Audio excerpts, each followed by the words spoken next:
2002 to 2007. He has worked as coordinator, organizing secretary, and jury member in numerous academic conferences and seminars. He is a member of Indian Society of Chemists and Biologists and Gurjari.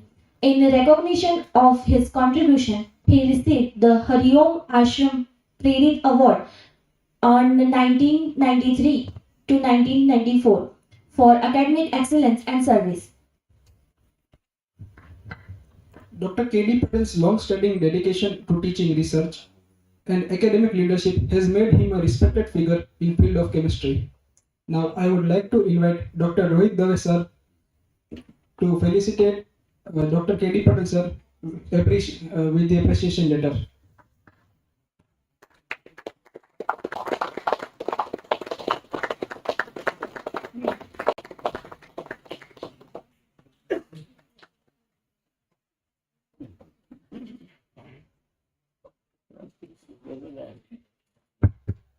Now let's start the oral presentation. All the participants have total 8 minutes with them. 6 minutes for the discussion, 6 minutes for the presentation, and 2 minutes for the discussion.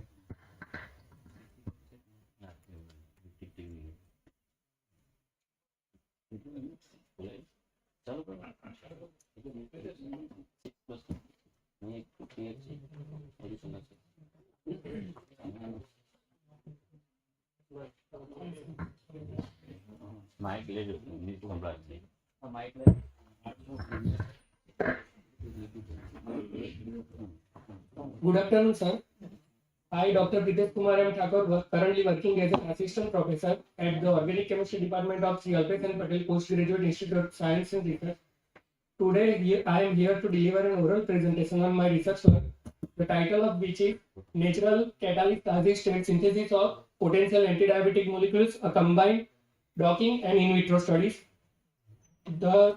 This work mainly includes sustainable synthesis and antidiabetic evolution.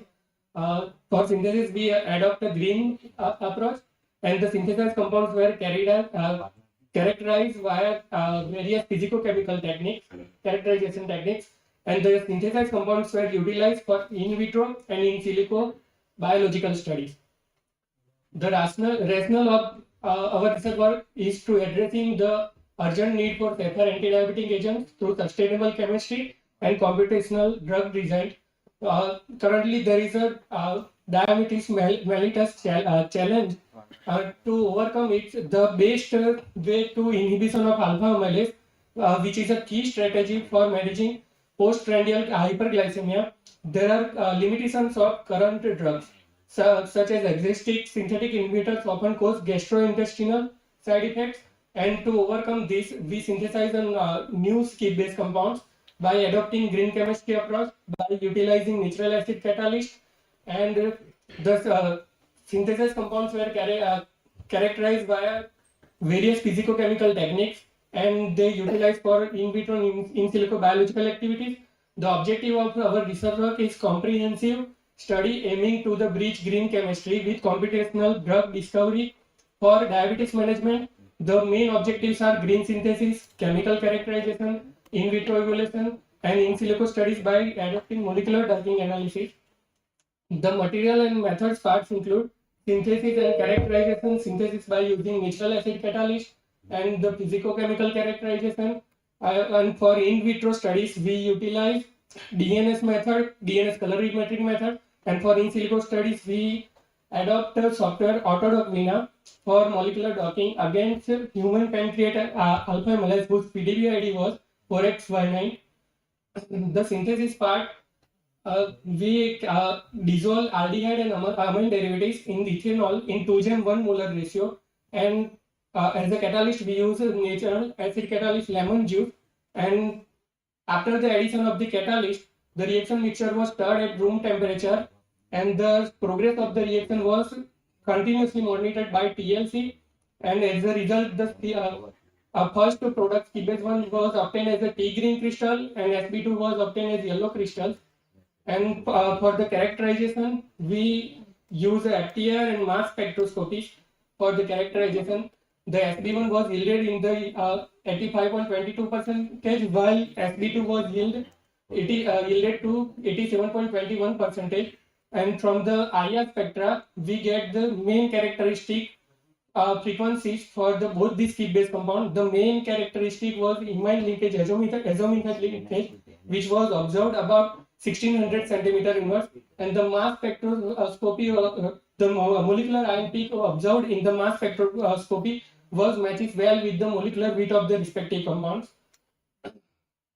Then towards the biological activity assessment, we use the in vitro study by using alpha amylase inhibition by adopting DNS colorimetric method, and the results of this study shows that skip-based demonstrated the highest anti-diabetic potential with 86.7% inhibition, surpassing the both SB1, whose inhibition was 81.9%, and the standard drug agarbose, which was 80.8%, and this suggests that the nitro substituted scaffold enhances the interaction with the alpha amylase enzyme. Also, we carried out the in silico computational studies by using molecular docking analysis, and by targeting the enzyme human pancreas alpha amylase, whose PDB-ID was 4xy9, and the results of this study shows that a strong positive correlation was observed between the computational study and the experimental assay. In both studies, SB2 exhibited the lowest binding energy minus 9.5 kilocalorie per mole, and the highest in vitro inhibition about 86.7%, suggesting that the nitro substituted framework forms a more stable complex with alpha amylase active site compared to the standard drug acarbose. And the summary and interpretation key findings of this research work is green synthesis efficiency, its superior inhibitory activity, its structural confirmation by FTIR and mass, and in silico and in vitro convergence. A strong positive correlation was observed between molecular docking scores and the biological assay. The binding energy ranking ratio was SB2 greater than SB1 greater than acarbose, perfectly matches the in vitro inhibition trend and also in the in silico model. The conclusion in the future directions, the summary of achievement is eco-friendly synthesis, lead compound identification, robust characterization, and our future research scope is to broader biological profiling, in vivo validation, and optimization and formulation. Thank you. Dr. Prakash sir, very good. Your work is very good.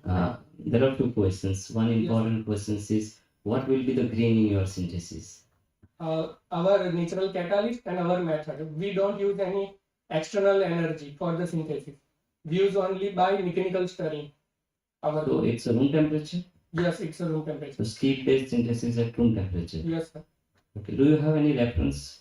Yes, we have reference, but not included. Yes, sir. Okay. Second question. Important part is when we go for the in silico or any AI-based technique, yes, that is for the molecular design. Yes. But here you design first molecule, yes, synthesize, and then you study. What will be the purpose of that?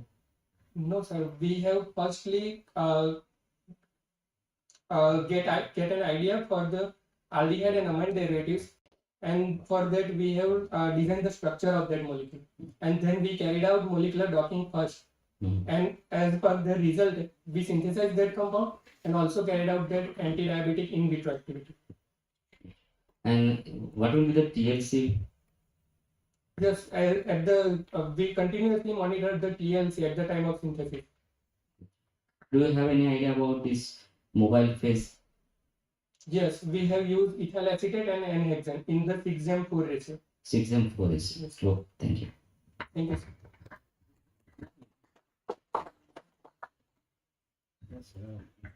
You have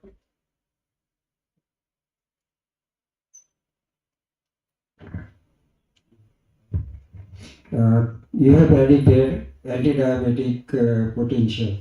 That is too much high, 86%. Yes. How you have predicted this?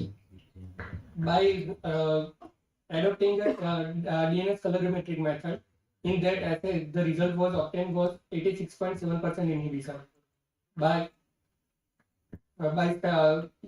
taking its absorbance in UV.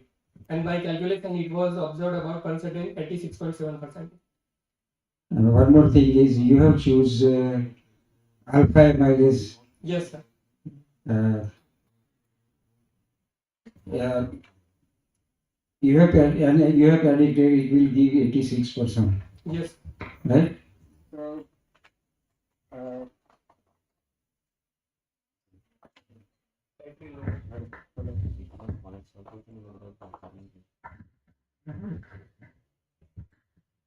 mm, the percentage 86% something is and it is too high. Yes. On what base you have selected this alpha amylase compound? Because in our college there is a microbiology department. There is also running a practical about this method. That we in the chemistry department we synthesize a new molecule and testing them by this study Then on alpha amylase. yes. Okay. Thank you. Hello.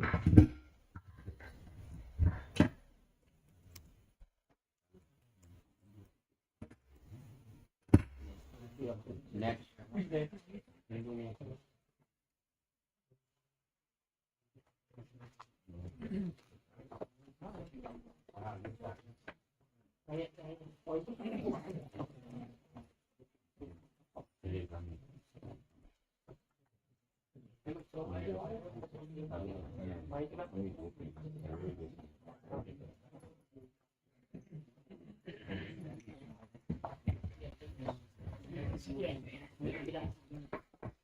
Good afternoon, everyone. Myself, Jay Gami. I'm from Department of Organic Chemistry, ISTAR College. And my research topic, which I am presenting here today, is understanding aggregation behavior of tetronics and ionic liquid interaction via cloud point, dynamic light scattering DLS, small angle neutron scattering SARS, and other computational approaches. This is the graphical abstract of my research topic. Here we can see I have studied the micellar behavior of electronics T1304 and T904 micelles. While adding ionic liquid as an additive, the size of the micelles were found decreasing.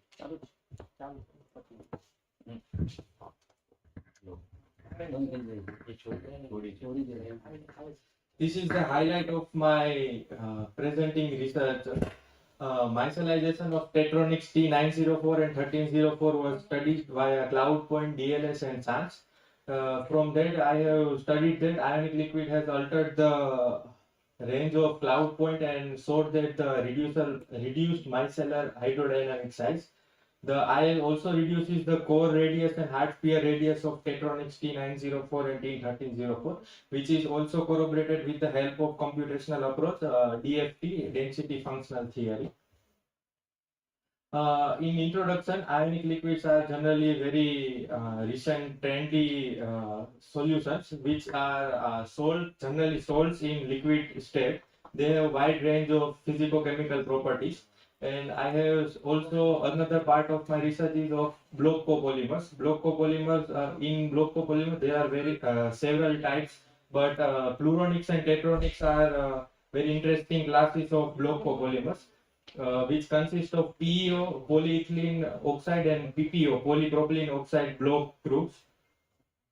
And the self-assembly of these block copolymers in ionic liquids have been extensively studied over the past years. So there is a very wide research gap available here, and it is totally novel about the tetronic group which I have selected here.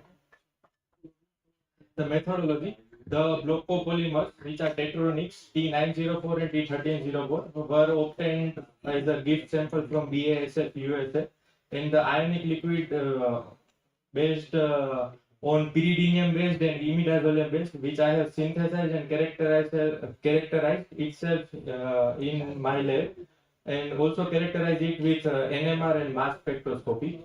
So these are basically the structure of tetronics T1304 and T904.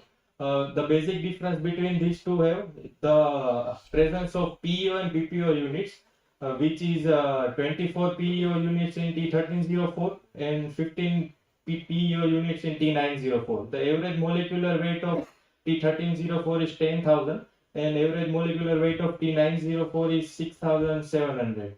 The 12 to 18 range is of HLB, which is hypophilic lipophilic balance. These are the synthesized ionic liquids which I have prepared in lab. These are imidazolium based and pyridinium based. These are the reported ones. So I have taken and synthesized it. First, about my experimentals, I have measured cloud points. The cloud point is the temperature at which the solution starts turning turbid. For example,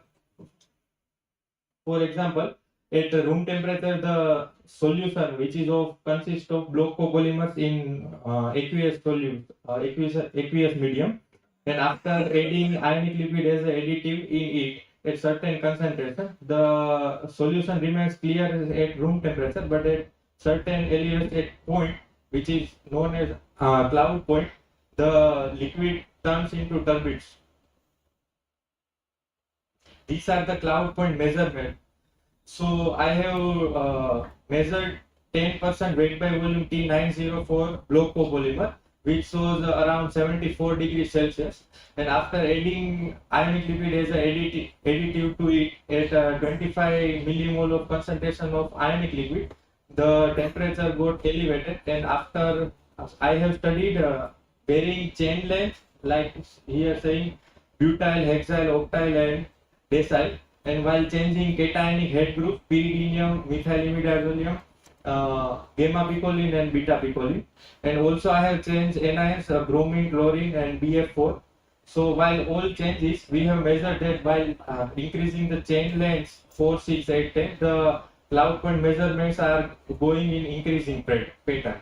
So in this also, cationic head group also, while increasing the bulkiness of the like pyridine, imidazolium, and they have CH3 extra CH3 group, so it got elevated. The dynamic light scattering DLS was used to examine the size of means the hydrodynamic diameter of the micelles which is produced. These are the DLS result with and without ionic liquids. So at 10% T904 it shows 14.1 which is the hydrodynamic diameter of a micelle. In this case, I have obtained that the micelles which are produced are of the shape of spherical micelle. So I have got hydrodynamic diameter of this. From these studies, I have observed that while increasing the chain length, which is 4, 6, 8, 10, the size of the micelle got decreased, which is 14.1, and at the decyl pyridinium bromide, it goes up to 10. Similarly for other cationic head group and anions. Now small angle neutron scattering SANS. This is small angle neutron scattering is only available at one place in India, which is at Dhruva Reactor, Bhabha Atomic Research Center. We have a collaborative project with them, so we have performed SANS measurement at Bhabha Atomic Research Center. These are the results of SANS measurements, and it shows vector densities, and it's in here I have taken pyridazolium based ionic liquid with all different variation as I have concluded earlier. These are also the SANS results. Now from this result we have got SANS parameters, which are core radius of the micelle, spherical micelle, and half sphere radius of the spherical micelle. Like 10% T904 has the core radius of 30.3, while adding chain lengths of ionic liquid 4, 6, 8, 10, it goes decreasing. So from this, its hard sphere radius is also got decreasing. So from this we have concluded that the size of the micelle got decreasing as the bulkiness of the block copolymer and ionic liquid got increased. And we have also done the computational framework, which is of density functional theory, in which we have used Gaussian software, and from which we have obtained that the HOMO, LUMO, and delta E, and also the total energy of the compound. Here we can see that the delta E is 0.1386, and it got increases while adding the ionic liquid chain length. So the total energy goes more negative.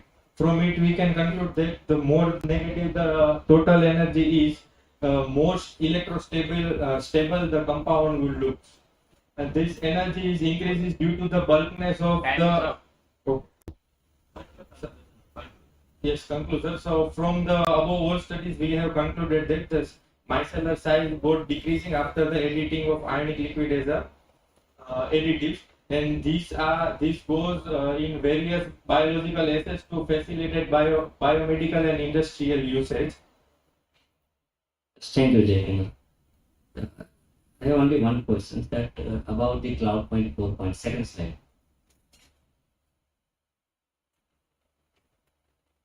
Yes. Are you measuring the cloud point 4 point? Is this the method of as per the ASTM? Yes, sir. This is the method report. Method is reported, but in our case, the block copolymers have. No. I'm talking about technique. Okay. When we go through the study of an cloud point 4 point of any solution or a liquid, then the most important part is the method we use for the determination. And I just from this figure I just come to know that whether it is as per ASTM or not. No, sir. I have not knowledge about ASTM, but we have. This is not as per the ASTM, so please don't keep this figure in your presentation. Okay, fine. Yes, sir. Next, okay, fine, let it be. Next one is whatever your study, do you have or do you follow the any model that whatever your concluded, Yes. that do you follow any model for that study or not? No, sir. Basically, all have done work on pluronic-based block copolymers, and I am first which is doing tetronic-based. I don't have any doubt about your work. Yes. That, but see, when you study the any properties, right, Yes. then we follow or suggest some models. Because we come to the one property of an that is physicochemical properties. So, do you have any idea about that one? No, sir. For only this work we have done. After this work, we have also studied antimicrobial studies and work, but Okay, it's fine. not included in this paper. And this paper is published in JCIS, Journal of College Interdisciplinary. It is of 9.7 impact factor. Thank you. And these are the references regarding Very it. Next, please.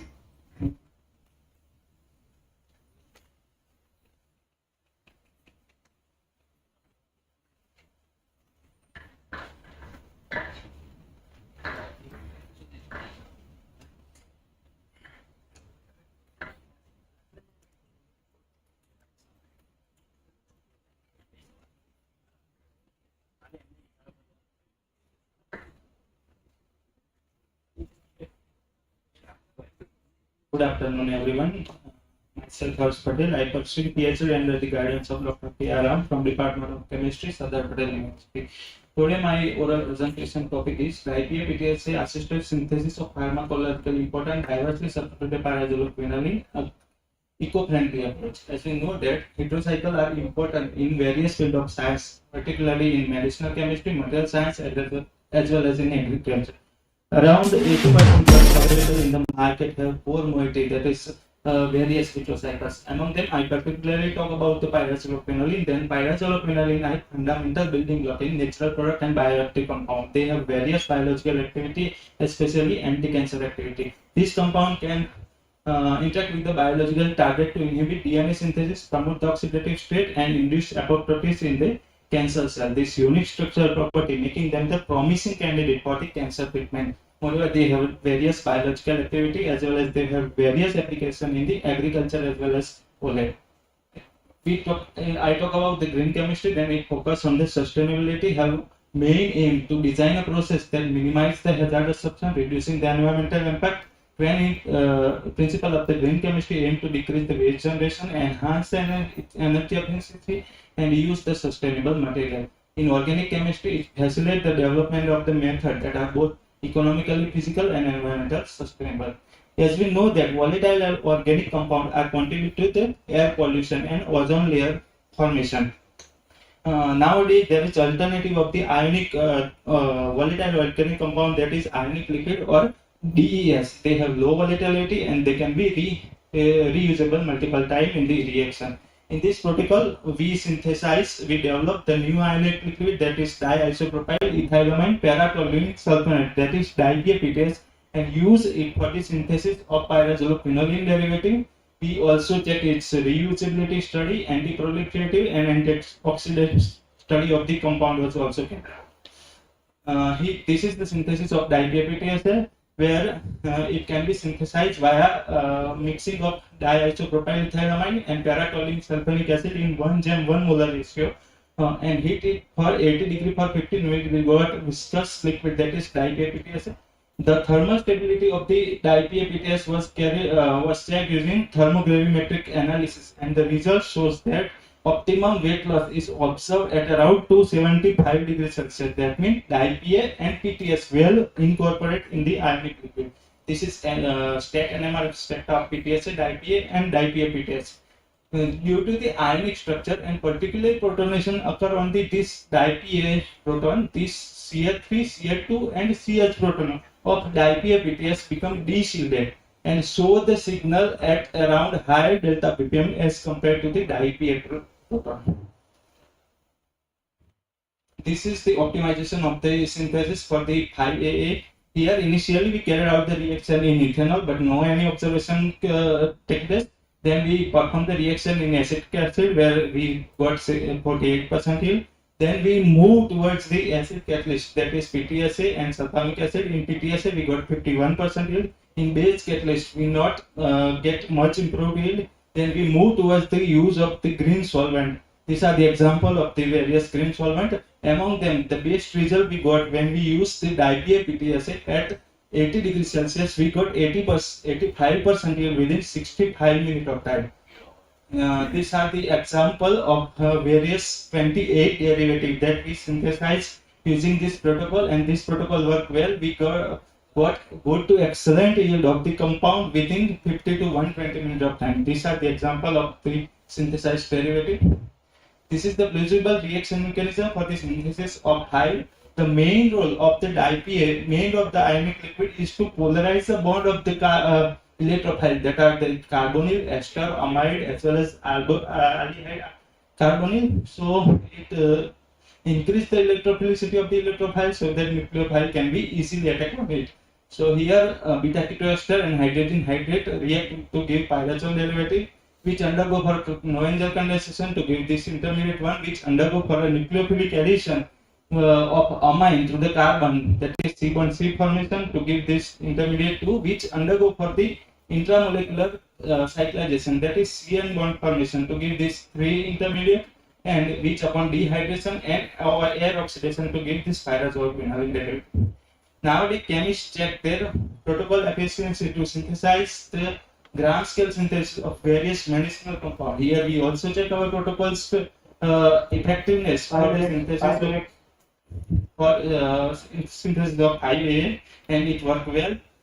We also reuse this ionic liquid, recover and reuse the ionic liquid for up to 4th cycle, and it effectively work. So it means that DIPA-PTSA work well and reusable and recover for up to 4th cycle without loss its efficiency. In point of green chemistry, it is important to calculate various green metrics. Here, higher atom economy and low E factor, that is 0.23 to 0.52, shows that this is the greener method.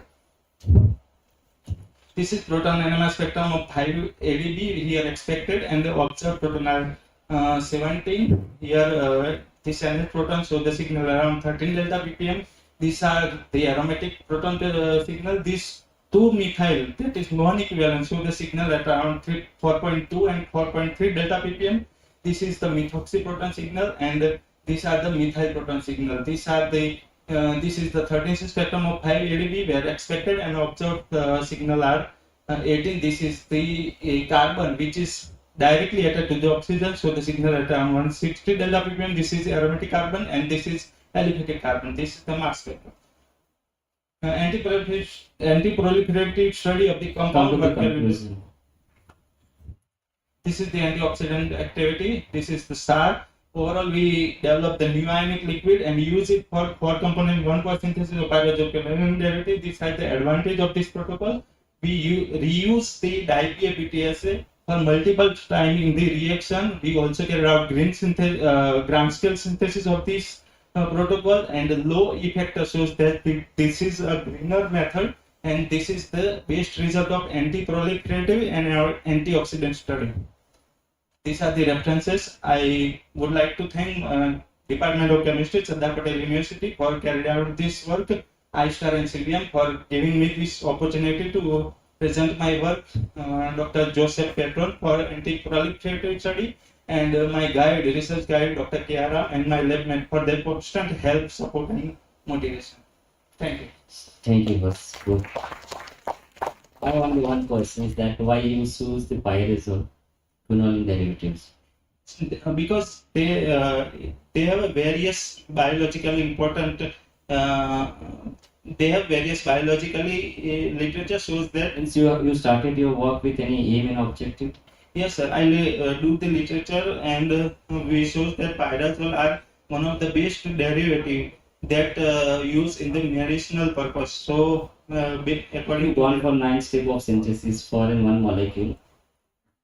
9 Yes. step of synthesis, 9 step for the one molecule, and that is a derivative of the initial compound. So the question is simple: why you selected that compound for that final product? initially we carried out the molecular docking study and DFT study of the various derivative, and results show that this kind of derivative can binding show the binding with anti-cancer cell very good binding. All synthetic chemists are working on the green chemistry. What is green chemistry?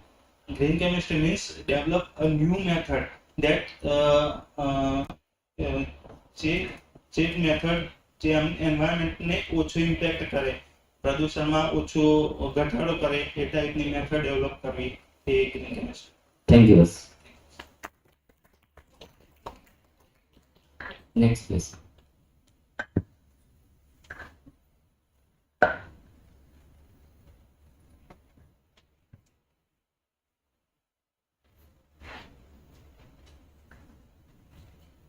Good afternoon.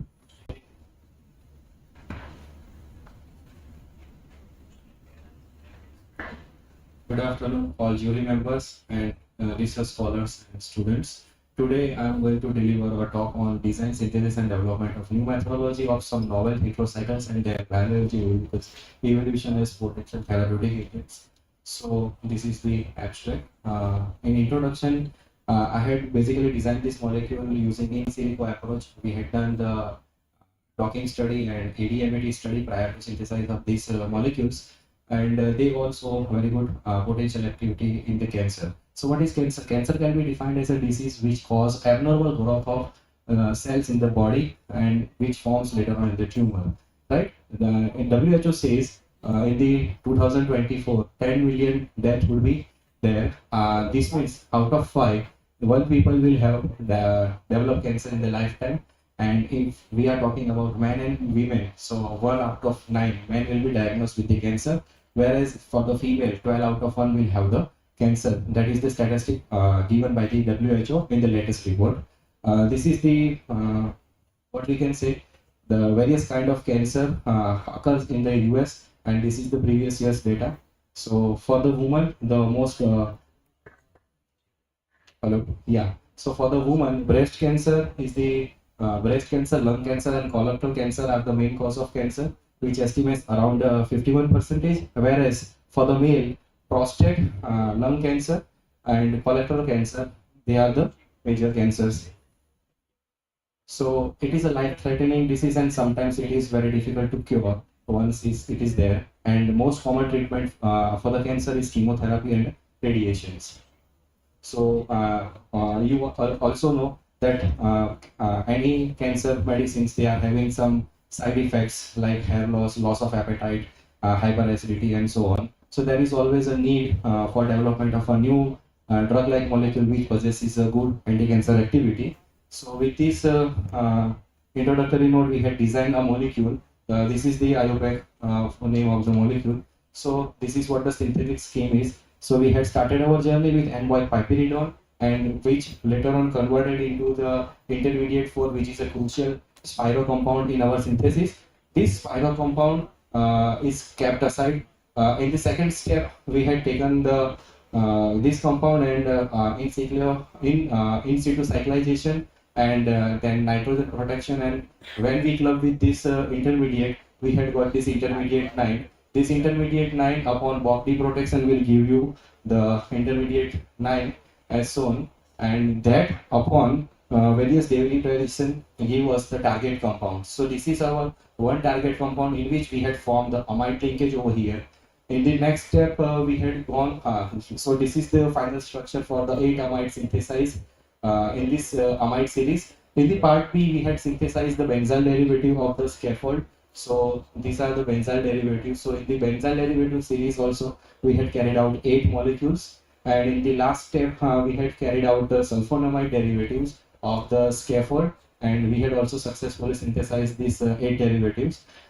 So this is what the synthetic part is. Now the characterization. So this is what the characterization of one of our final compound, which is in well accordance with the chemical structure. This is the fluorine NMR and 13C NMR and mass. So if you can see here, it is 430 is the expected mass, and we are getting M plus P is around 431. So it is also in well accordance. So we had matched and we had successfully synthesized this kind of a compound. For the biological evolution, we had taken 9 different cell lines like lung cancer, prostate cancer, ovarian cancer, brain cancer, and pancreatic cancer. And we had screened our molecules using CCK8 assay, which is for the anti-cancer activity. And we had found that the molecule which is termed as AV1B, target number 4 and target number 6, both of them are from the benzyl derivative. So you can see the structure over here. This 4 number and this 6 number compound found active as compared with the standard drug. This is what the biological assay of our one of the compound. Sorry, it is for the standard drug. Then this is for the target compound 1 and this is for the target compound 2, which shows the comparable EC50 value for our molecules. This is the result for cytotoxicity in so we had compared with the doxorubicin, and EC50 values are calculated using the graph prism software.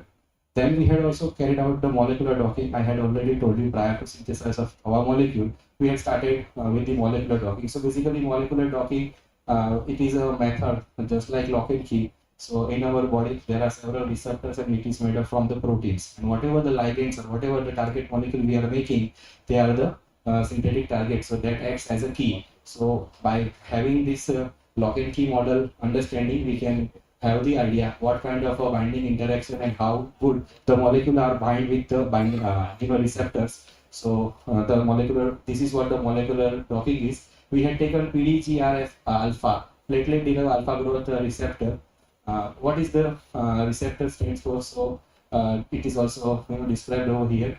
So we had taken this receptor and we had docked with our target molecules. This is what the binding pose look like, and this is our synthesized compound. So this is the docking pose of our synthesized molecule, and this shows the interaction with the various amino acid. So it is standard drug, and this is for the one of the target compound, and this is what for the another target compound. So this is the binding score. So it is also say comparable with the FDA approved drug. These are the references. In conclusion, we can say we had successfully synthesized pyrobenzoxazole base compound. We had successfully carried out the 3 different parts in which we had first synthesized amide, sulfonamides, and benzyl derivative of it. We had gone for the in silico study, ADMAT, which has not presented over here for the sake of convenience. We had gone for the molecular docking study, and we had gone for the in vitro anti-cancer study using the CCR8 assay. Thank you so much, sir. Thank you. So, sir, I have only 2 questions. That questions is one, where you get the cytotoxicity, and which on cytotoxicity, and on which cell line you studied over? Sir, I had mentioned we had used 8 different cell lines over here. Okay. Yeah. And my goodness. Okay, so I'm No, yeah. So we had taken colon cancer, breast cancer, lung cancer, pancreatic cancer, kidney, brain.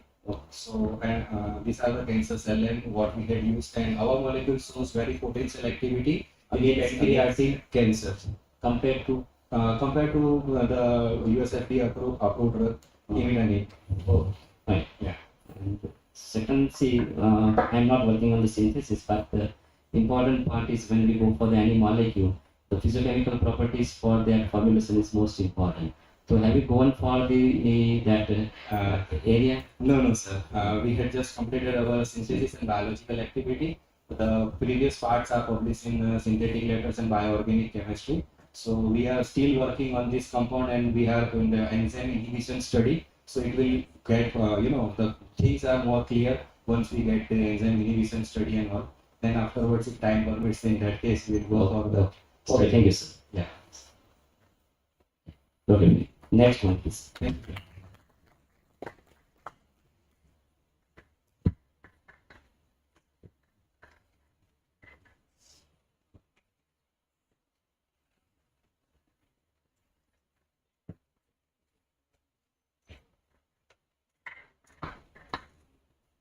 Good afternoon, sir.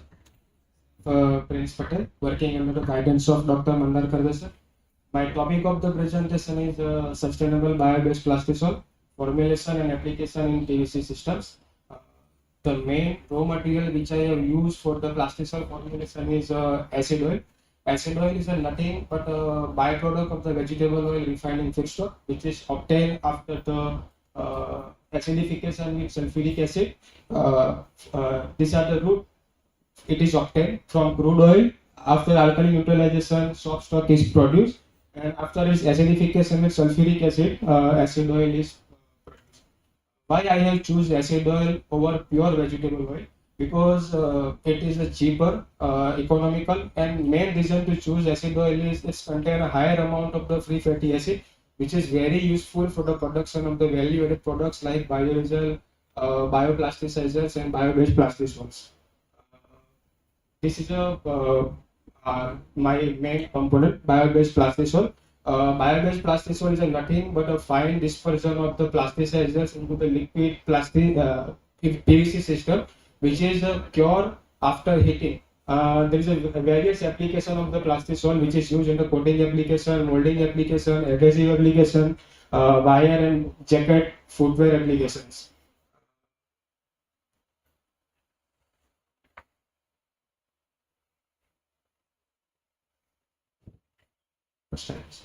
One slide is missing, like for the preparation of the plastisol, I have prepared plastisol from the first application is a molding application. Molding application which I have used plasticizers, my prepared plasticizer, plastisols.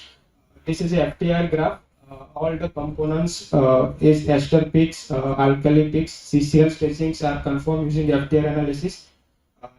Also done a migration and leaching study of the prepared molded built plastisol. I have used 5 different solvent: water, methanol, acetic acid, acetone, and THF. In which THF has a higher migration, water has a lower migration. This is a FEG analysis of the prepared molded based plastisol. First 2 images, which is a lower magnification, which looks like a network like few structures, and another 3 images which is a higher magnification, which is shows good combined between the PVC plastisol and plasticizers. These are the tests which I have carried out for the another application of the plastisol coating application. I have done an impact resistance test, adhesion test, flexibility test, and pencil hardness test for the prepared bio-based plastisol. All the prepared plastisol film which shows a good adhesion, flexibility, hard drying, pencil hardness, and impact resistance. All the 15, all the prepared plates which shows the good adhesion 100%, flexibility test which is passed after its bending, hard drying which is 20 to 24 hours, pencil hardness, epoxidized based plasticizing film which is 4H hardness pass. Conclusion, I have prepared bio-based plastisols using prepared bio-based plasticizers film, epoxidized bio-based plasticizers and ring opening bio-based plasticizers. These are the publication details. 3 research papers and 1 review paper I have published in my during the research work. Some acknowledgements, my research guide, Rohit Dave sir, principal sir, and Zikar sir. These are some referencing. Thank you, sir. Yes. Which additive you have used? It is use PVC, my epoxidized based PVC plasticizers, calcium zinc stabilizers, and PVC powders. Have you gone for the treatment before the application on the surface? Coating during the coating. Have you gone for the any? Yes, on this application before you treat that surface or not? Sir. Which kind of treatment you given that surface? I have That is mechanical treatment. Okay. MS plate coating, but I have only used scrubbing, mechanical treatment, physical treatment, heating. Vacuum. Okay, fine.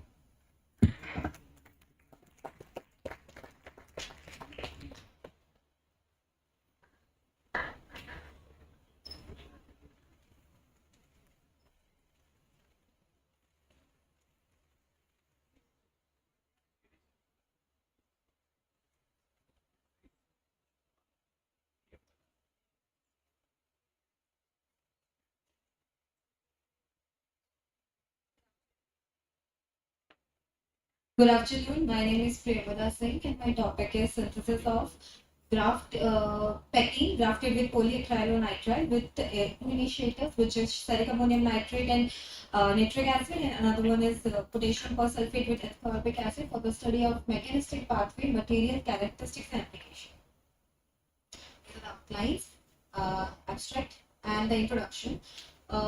So I have used pectin, which is isolated from the waste, which is banana, unripe banana waste, and I have dried it, isolated the pectin, and later I have grafted it with monomers and then paired up with initiators and monomers, and after that I have done various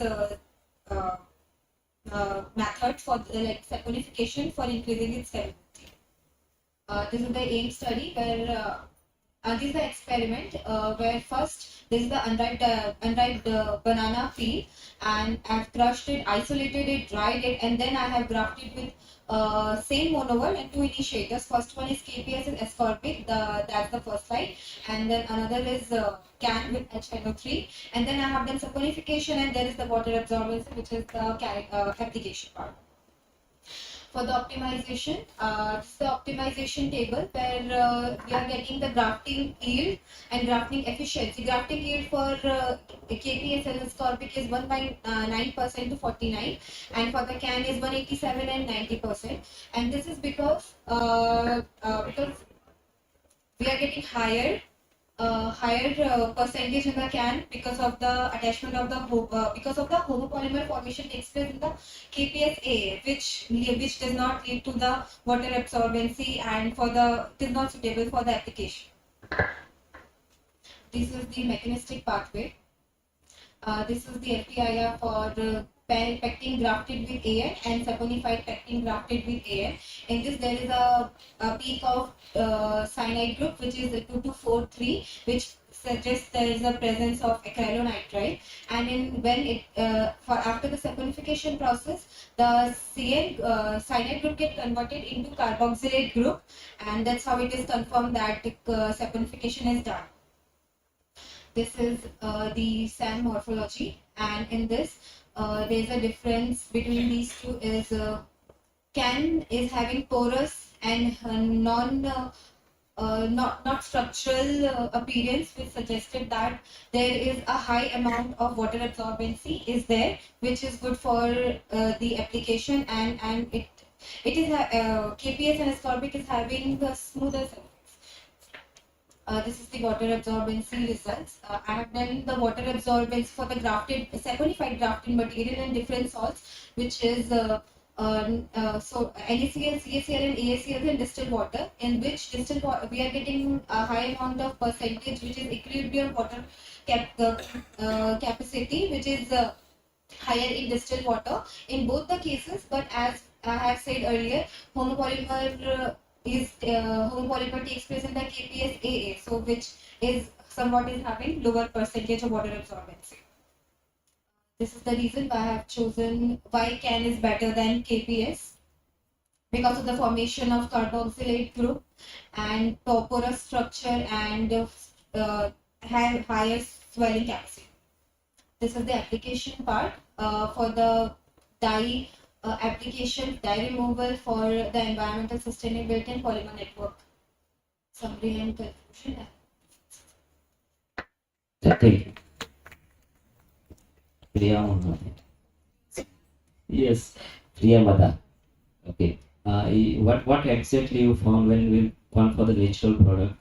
Then the most important part is the source Yes. and the area from where you collected. Uh, So how you come to the one area from where you can get it? So, so I have collected unripe banana peel waste. Like we have seen, there are many places जहाँ पे वो what do we say, केले के chips बनते हैं. So I have got tremendous waste from there. So that's So when we go for any kind of study, that sample selection area is the most important. yes. So there are many places So where is there any criteria for that selection from over there only?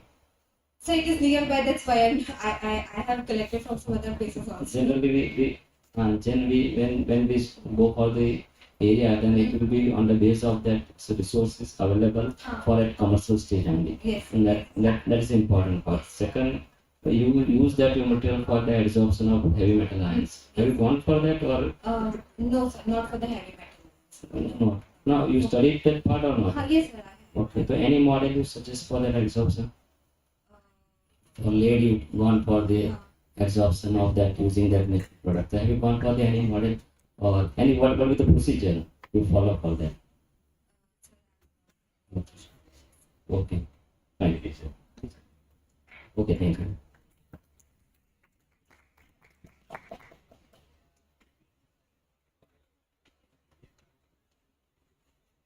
Good afternoon, all of you. My name is Pragnesh Kumar Rathwa. I am a research scholar under the supervision of Dr. Lataben Emraj from CMPF Arts and DN Science College, Dubai. Today, my research topic about the modification from recycled PET, the structure analysis and performance in the jute fiber reinforced composite. We are know composite is a very useful material in our daily life, and PET, main of the PET is widely used in the production of plastic bottles, cold drink bottles, and some container. So many methods are available of the waste management of plastics, and especially in the case of the PET. First of the use primary method, we are given to another, and second is the mechanical method to make the plastics and convert into another mold. I choose the chemical recycling because the two methods are very available, but I choose chemical recycling due to the PET waste convert into the highly valued product. And first of all, we take the polyethylene terephthalate waste, and it is inside into the round bottom flask with a solution of the ethylene glycol in presence of the zinc acetate, and prepared glycolysis product. This hydroxy ethylene terephthalate is in the white form and is a crystalline form. And these products characterized by using of the FTR analysis and 1H NMR analysis. In this compound, the presence of the ester group, we are characterized by using of the FTR analysis in 7 to 10.8 centimeter inverse, and it is a hydroxyl group confirmed by the peak of 30 to 77.3 centimeter inverse peak on. And the 1H NMR spectra, it is approved the structure of the bait analysis, bait compound. Further, this bait compound we are using the synthesis of the unsaturated polyester resin, and this resin we are cured by the cobalt octide and methyl ketone peroxide as a accelerator. And this UPR resin I characterized by using of the FTIR analysis. And main in this resin presence of the unsaturated double bond, we are find to the 63.7 centimeter inverse one. It is a prove the presence of the unsaturated double bond. And sir, generally in the polymer, so critical to characterize the structure of the compound, but I try to thus characterize this NMR spectra presence of the unsaturated double bond on 7 ppm peaks, and this aromatic prove the 7.2 around, and presence of the proton nearby the oxygen atom of the bait structure is proved by the 4 to 4.2 ppm around.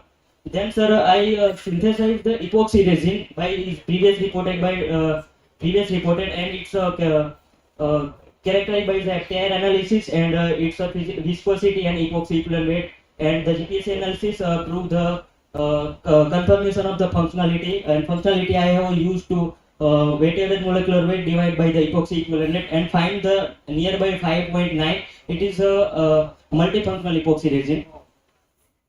Like sir, both resin UPR and epoxy resin, we are used the preparation of the matrix material for the preparation of a composite.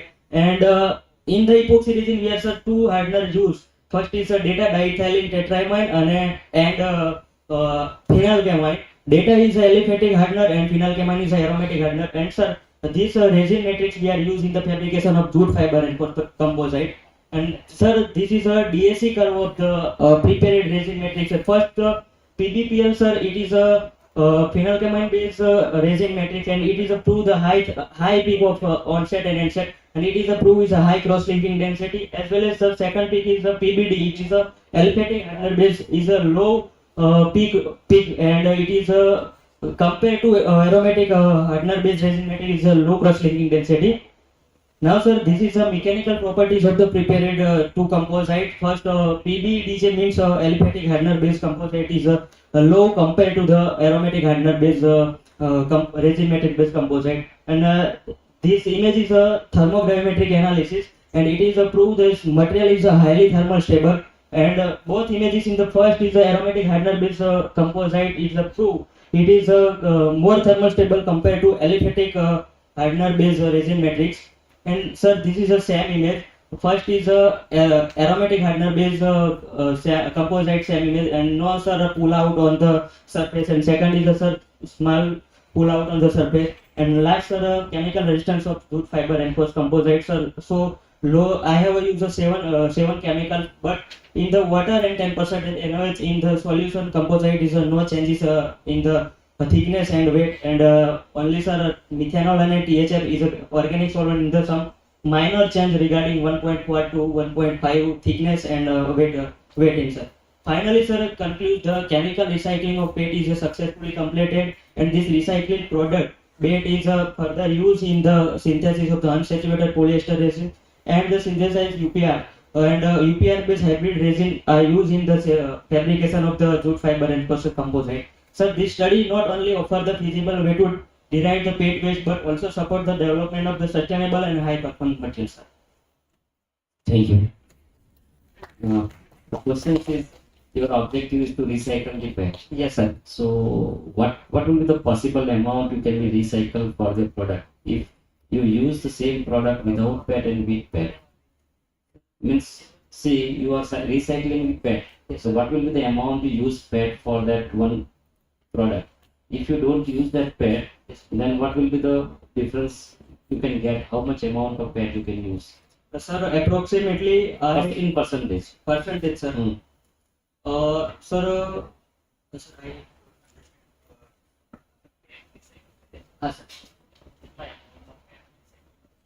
First, 8 page में sir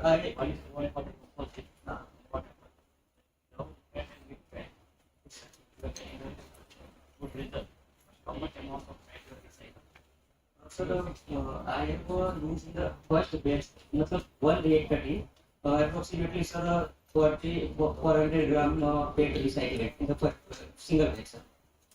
And sir, I use only sir 1 liter reactor, but sir it is possible to many big amount of the PET recycled by the glycolysis. So depend on the sir batch you use of the reaction chamber. Thank you.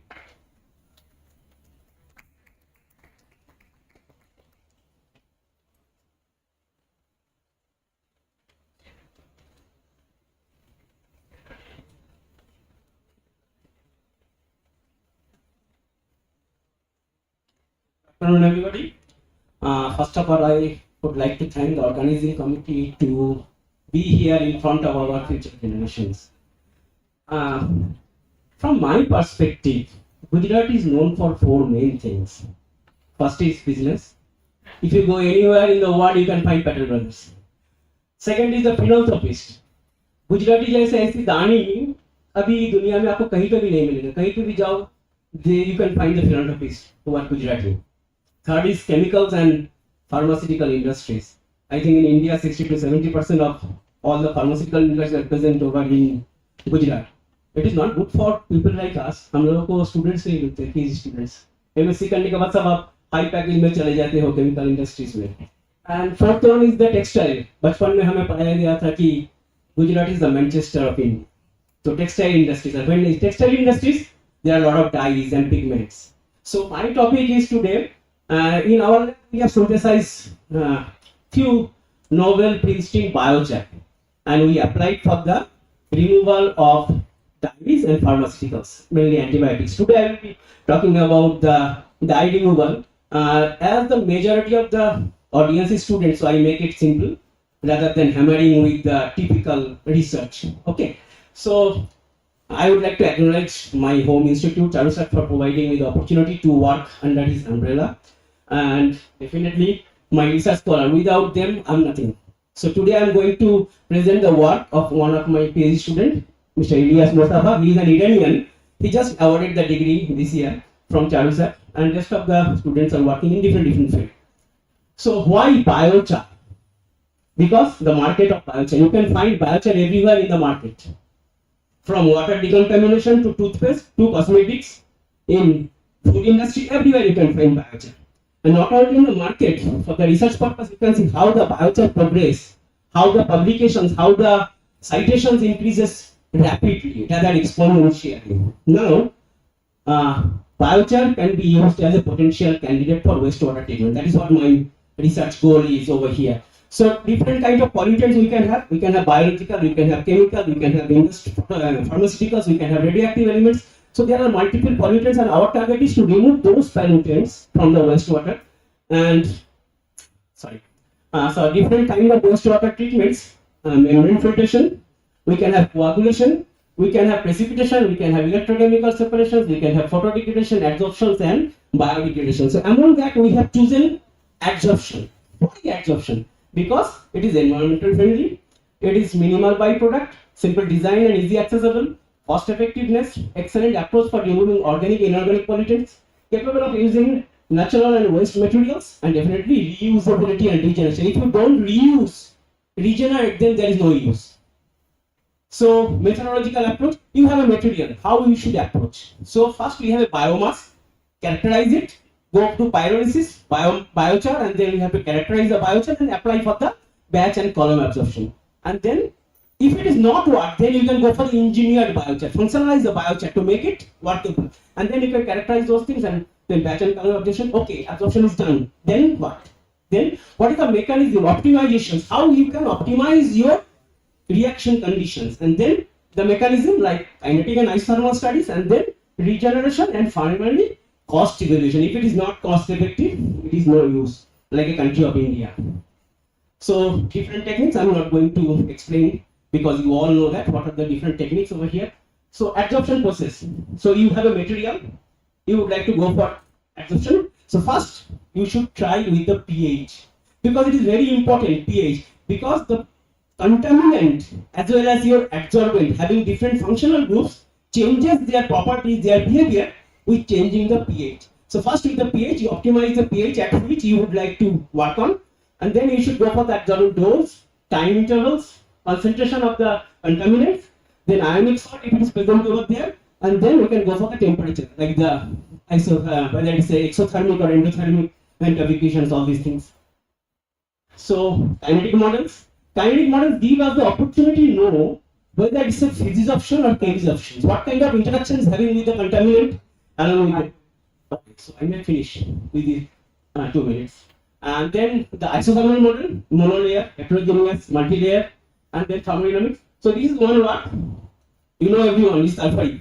So one day we have seen in roadside and we have taken it isolated it, make it biochar, and applied for the removal. And just going okay, very fast. So we have got the PSO and PSO Benham for the rate controlling, and then ISTAR MOSFET we have seen the Langor monolayer, and this is another one Kigelia we used. You can see in the background they are hanging from the called surface fruit. So we isolated the fiber and then we make it biomass to biochar, and then we applied for batch as well as column, which is more reliable.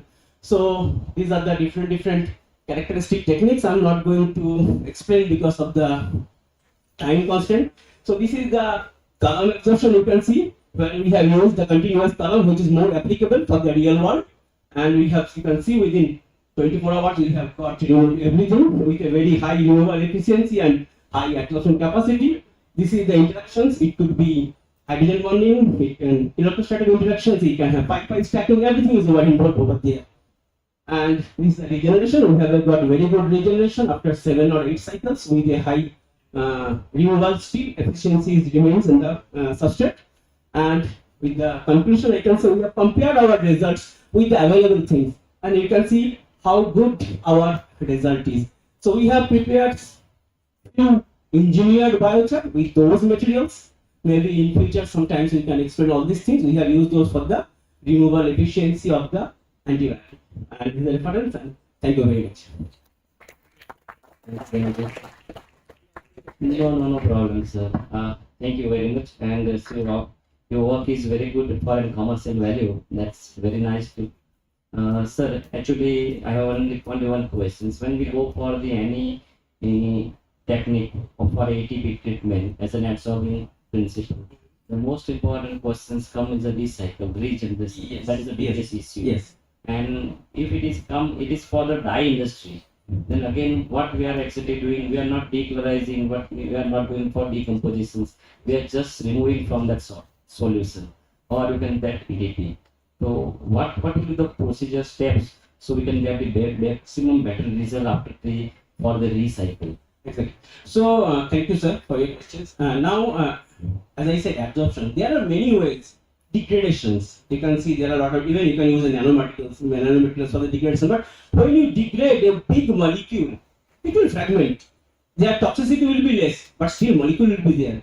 Any molecule is not good for the human health. We know that. So in case of absorption, what we do? We just bind the molecules, take it out from there, like a sponge. Grab it, take it out. Now the question is, all the functional groups, all the pores are blocked.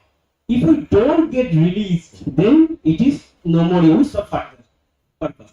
So what we do? We can do 3 ways. First, you can use the solvent, methanol or ethanol.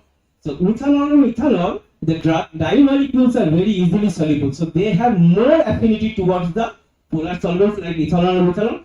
They can grab, and then it can make the biochar treatment.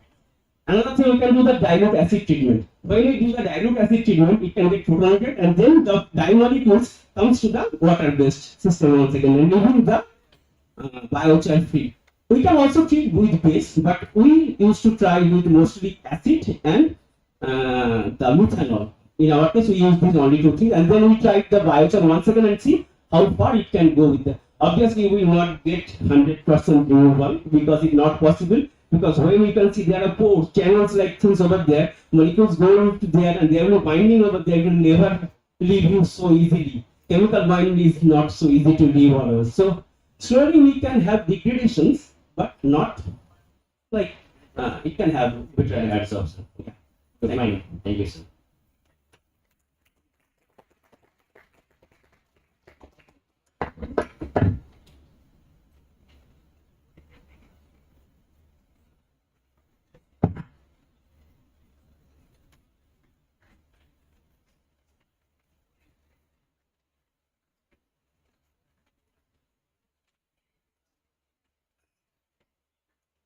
Afternoon to respected chairperson, judges, and all participants. Myself, Nilesh Wala, and today I'm here to present you my work on enhancing the compatibility of polylactic acid phase.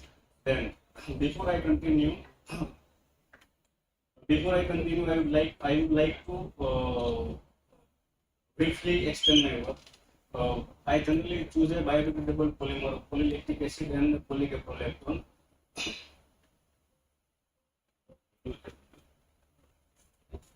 Polylactic acid is a biodegradable thermoplastic polymer. They have widely used in various applications, but is some limitation. Polylactic acid have a poor thermal stability and have a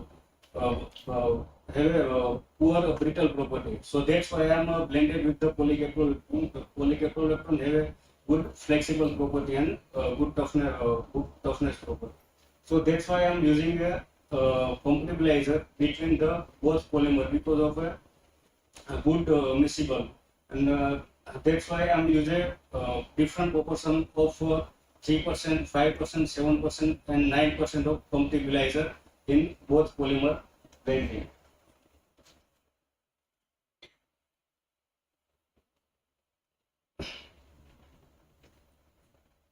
I prepared a polymer blend using of the extruder molding machine to pass a three different zone, feed zone, compression zone, and methylene zone in different temperature.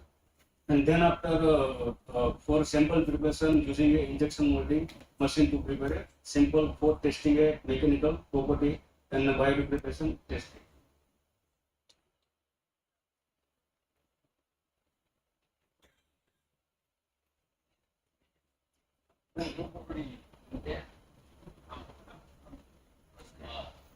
They have a various characterization we done in my research work, but they focus only on the thermodynamic analysis, scanning electron microscope and mechanical property. This is the base formulation of a polylactic acid and polycaprolactone blend. And another side is the adding a different proportion, adding a compatibilizer 3%, 5%, and 9%. Characterization of polylactic acid and polycaprolactone blend with compatibilizer and without compatibilizer. Scanning electron microscopy image of neat polylactic acid and polycaprolactone blend. They show as a poor miscibility between the both blend. That prove the without compatibilizer both blend are immiscible. There is the thermodynamic analysis of a neat polymeric blend. There is the comparison of a neat polymeric blend and then after adding a compatibilizer polymeric blend. There is the proof that the remaining acidic weight is the 6.55 at the 500 degree Celsius temperature. After adding a 3% base of compatibilizer in polylactic acid and polycaprolactone blend, we show that the residual weight is a 6.215, better than the neat polymeric blend of polylactic acid and polycaprolactone. This is the mechanical property of a 3% weight in compatibilizer. It shows the tensile strength are decreased, means of the elongation property of the blend are increases. There is the TG of this is the scanning electron microscopy image of 3% adding compatibilizer of polymeric blend. They show the initial improvement in surface morphology compared to neat polymeric blend. There is a TGA of a 5% base compatibilizer in polylactic acid and polycaprolactone blend. The comparison with the neat polymeric blend and 3% of polymeric blend, the residual weight are 18.991%. They show the thermal resistance of the polymeric blend are increases. There is the same as a tensile strength are decreased, and which means the elongation property of the polymeric blend are increasing. There is the 5% compatibilizer adding scanning electron microscopy image. They show the surface morphology of the wood in compared to 3% and neat polymeric blend. There is the 7% of compatibilizer blend of scanning electron microscopy. They show the improved surface morphology of the blend compared to neat polylactic acid and polycaprolactone blends. After the After the blend preparation, I will use a soil builder method for biodegradation test. In this soil builder method, specimen cutted and buried into 15 days under soil, and then after 15 days, sample remove and clean, dry, and then wait to measure how weight loss are occurring in the polymer plants. There is the weight reduction of the biodegradable of polylactic acid polymeric plants. Conclusion: we develop a polylactic acid and polycaproelectron based blend, adding a complebilizer to improve the mechanical and thermal property of all polymeric blends. So, which can generally application for 3D printing and 3D printing and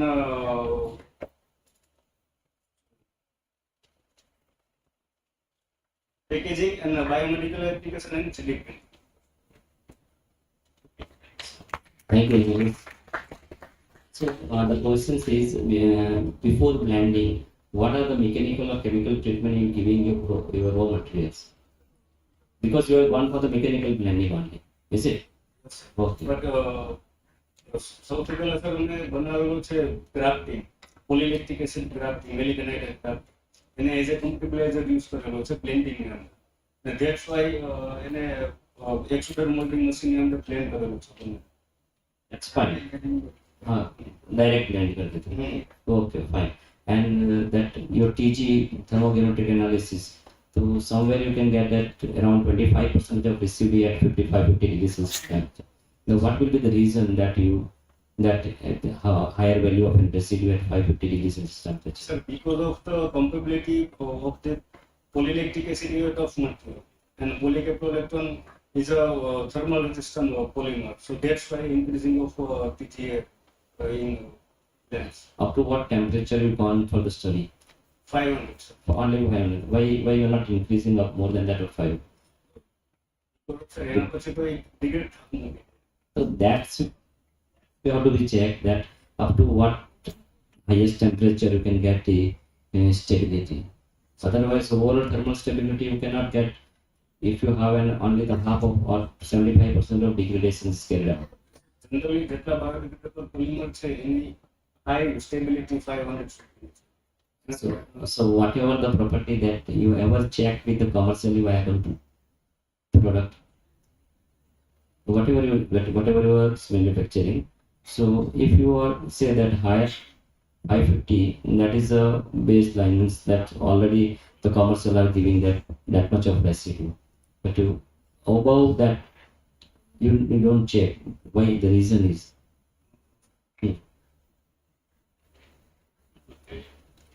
okay.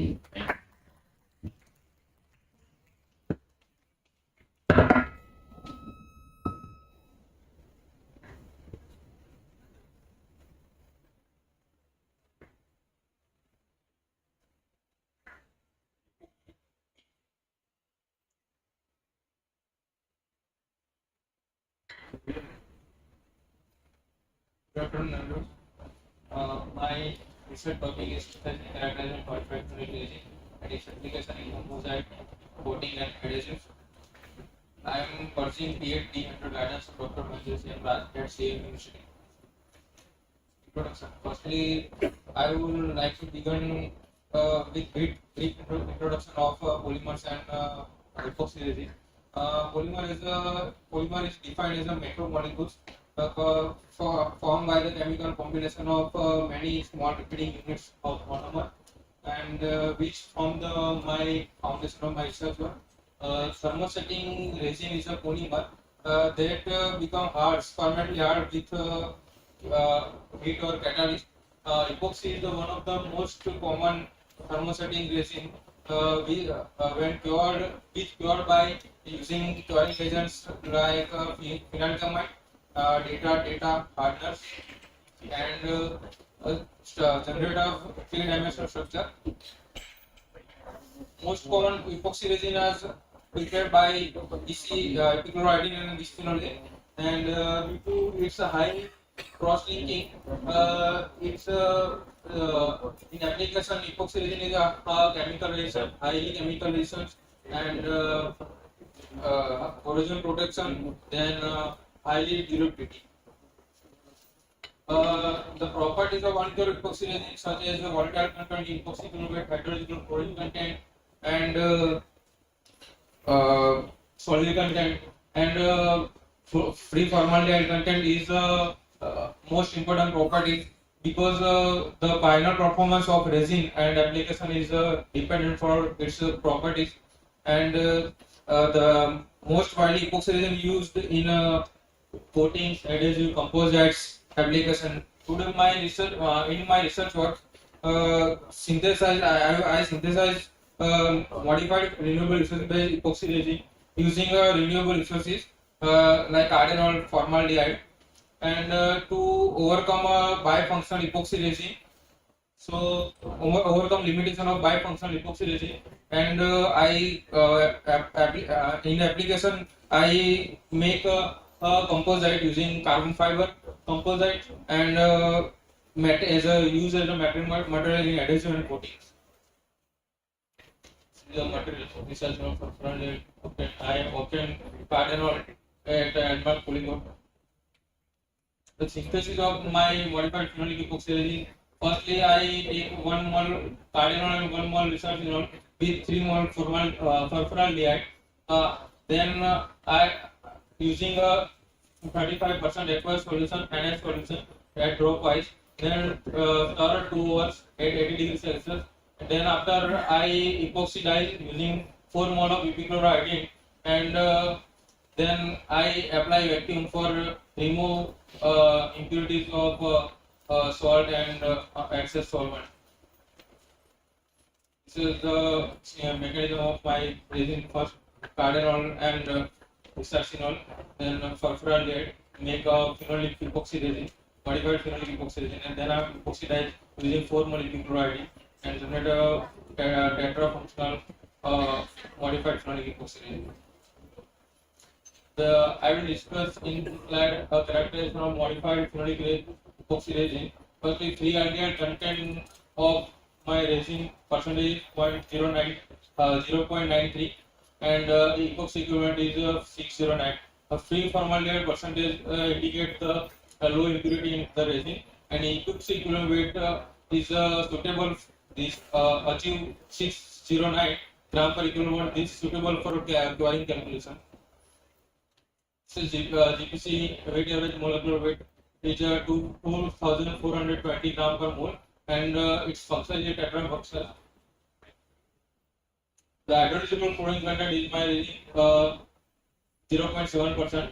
Is suitable for application, high performance application. Volatile content is 1.02%.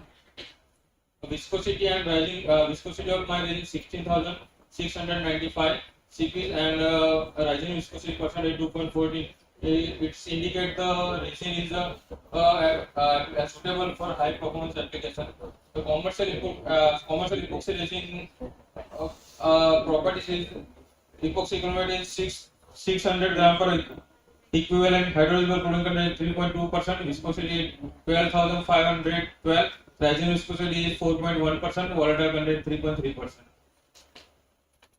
Then I was cured using different hardeners like triethyl tetramide, phenylcamide, low viscous phenylcamide, and polyamide. In this slide shows the common resorcinol based modified epoxy resin.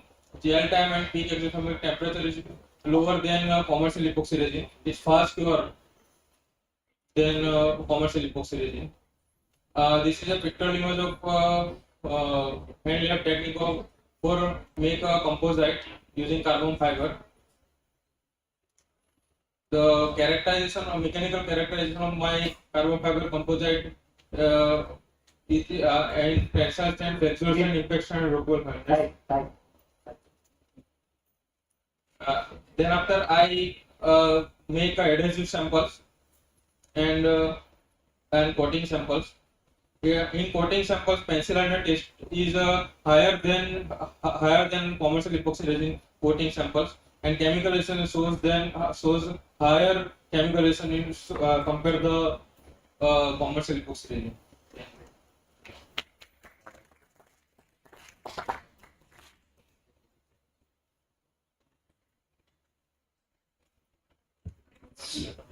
Uh, how much prepegs were used to prepare composite? How much prepegs were used to prepare composite?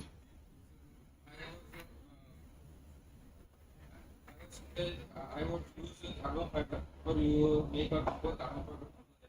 Then based tensile strength, flexural strength, chemical properties, and EGA means How many layers you have? sir, मैंने 8 years. 8 layers. And which coloring agent? Sir, I use tricycle tetramine, phenylcamine, low viscous phenylcamine, and polyamide. Both are used or only one? No, four polyamines. Four, total four. Okay.